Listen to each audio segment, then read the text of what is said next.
भारत में ये प्रचलित है कि प्रभु श्री राम ने जैसा जीवन जिया वैसा जिए और भगवान श्री कृष्ण ने जो कहा उसे माने। अर्थात कोई भी व्यक्ति श्री कृष्ण के जैसा जीवन नहीं जी सकता, लेकिन प्रभु श्री राम के जैसा जीवन जी सकता है। प्रभु श्री राम ने गीता नहीं कही, बल्कि उन्होंने खुद के जीवन को ही गीता के उपदेशों की तरह बनाकर लोगों को दिखाया। प्रभु श्री राम ने वन में बहुत ही सादगी भरा तपस्वी का जीवन जिया। वे जहाँ भी जाते थे तो 3 लोगों के रहने के लिए एक झोपड़ी बनाते थे। वही भूमि पर सोते, रोज कंदमूल लाकर खाते और प्रतिदिन साधना करते थे। उनके तन पर खुद के ही बनाए हुए वस्त्र होते थे।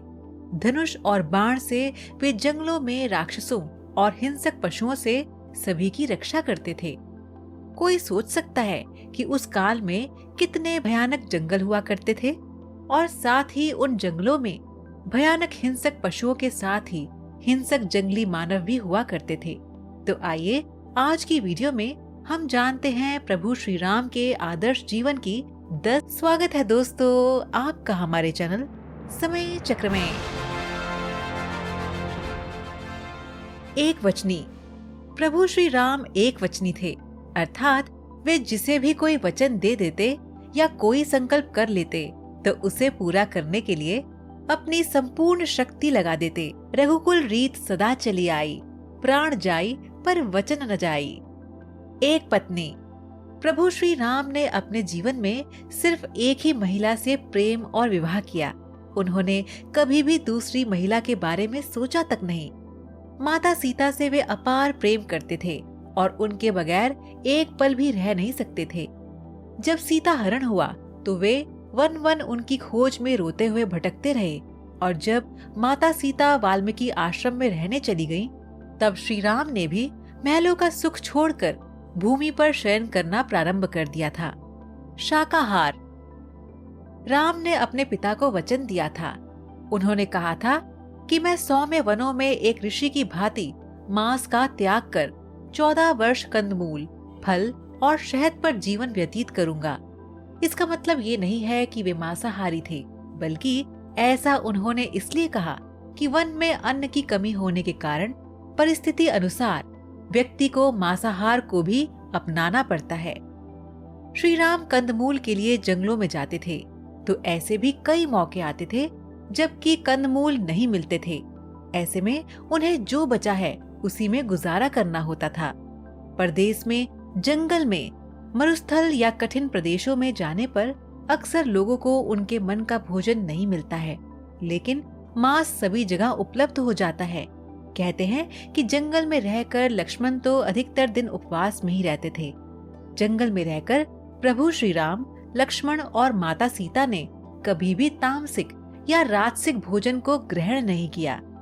सभी जानते हैं कि एक दिन और रात उन्होंने शबरी के बेर खाकर ही गुजारी थी।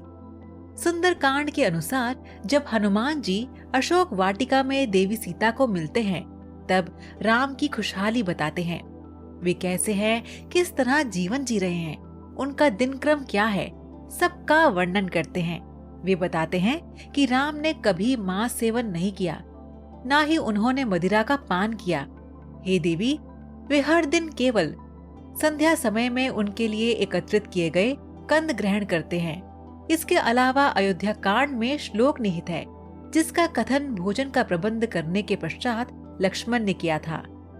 अयम कृष्णः समापयंगः श्रितः कृष्ण मृगो यथा देवता देव समाकश यजस्व कुशलो ही असि। अर्थात देवोपम तेजस्वी रघुनाथ जी, ये काले छिलके वाला गजकंद जो बिगड़े हुए सभी अंगों को ठीक करने वाला है, उसे पका दिया गया है। आप पहले प्रवीणता से देवताओं का यजन कीजिए, क्योंकि उसमें आप अत्यंत कुशल हैं। तपस्वी सा जीवन। प्रभु श्री राम ने जब वनवास धारण किया तब उन्होंने अपने सभी राजसी वस्त्र त्याग दिए और तपस्वियों के वस्त्र धारण करके नग्न पैर ही वे वन को निकल गए। रास्ते में उन्हें जब जो मिला वह खा लिया और सो गए। ऐसे कई अवसर आए जबकि वे राजाओं का भोजन कर सकते थे, क्योंकि वे जहाँ से भी गुजरे वहाँ के राजा ने उन्हें निमंत्रण दिया और उनके लिए सभी तरह के बंदोबस्त करने का निवेदन भी किया। लेकिन प्रभु श्री राम ऋषि और मुनियों के आश्रम में ही तब तक रहे जब तक कि उन्होंने अपनी खुद की कोई पर्ण कुटिया अपने हाथों से ना बना ली हो। संयम और धैर्य। कठिन समय में प्रभु श्री राम ने हर जगह पर संयम, संकल्प, धैर्य, साहस और कम साधनों में जीने का उदाहरण प्रस्तुत किया है।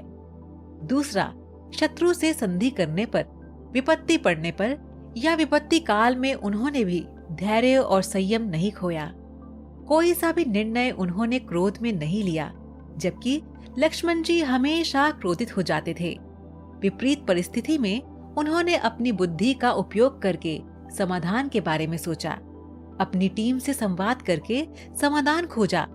श्री राम को शस्त्रधारियों में सर्वश्रेष्ठ और शक्तिशाली माना जाता है, परंतु उन्होंने कभी भी अनावश्यक रूप से या क्रोध में आकर अपने शस्त्र नहीं उठाए थे। हमेशा वे शास्त्र वचन की ही बातें करते।